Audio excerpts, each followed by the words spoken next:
5-1. The information gap and responses to it. Today, we will look at examples of JICA's technical cooperation to close the information gap. But first, let's look at the price information gap and the quality information gap, which are typical examples of the information gap. Let's start with the price information gap. In farming villages in most countries, producers do not know how much their produce is being sold for in urban markets or at stores. As a result, they do not know what or when they should produce to increase sales.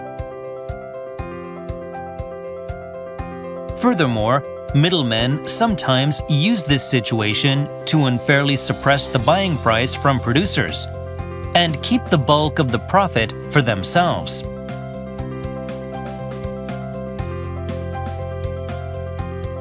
Quality information is important in setting crop price, but aspects such as taste, level of residual agrochemicals, level of additives, and type of ingredients cannot be determined at stores by simply looking at products.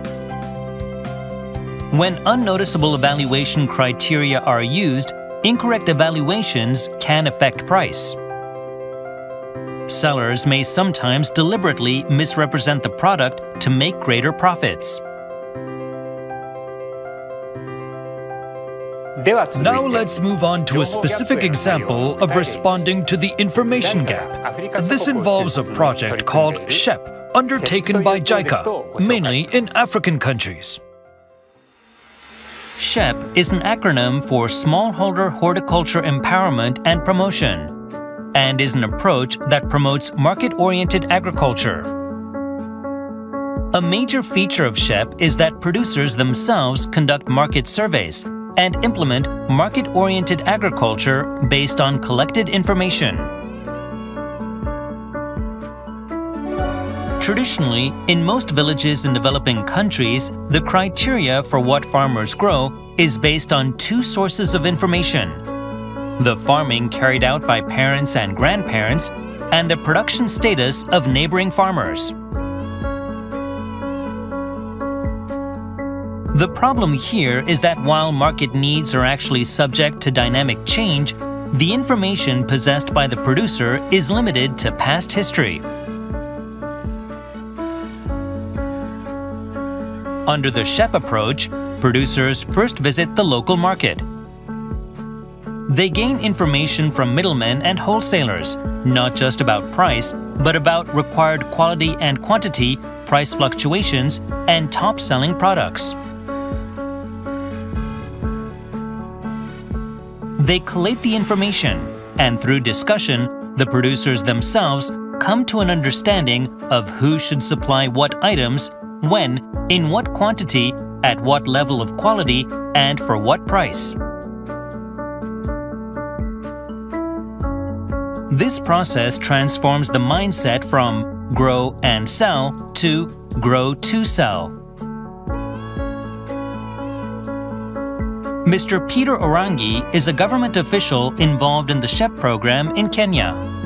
Through the SHEP project in Kenya, the situation has tremendously changed.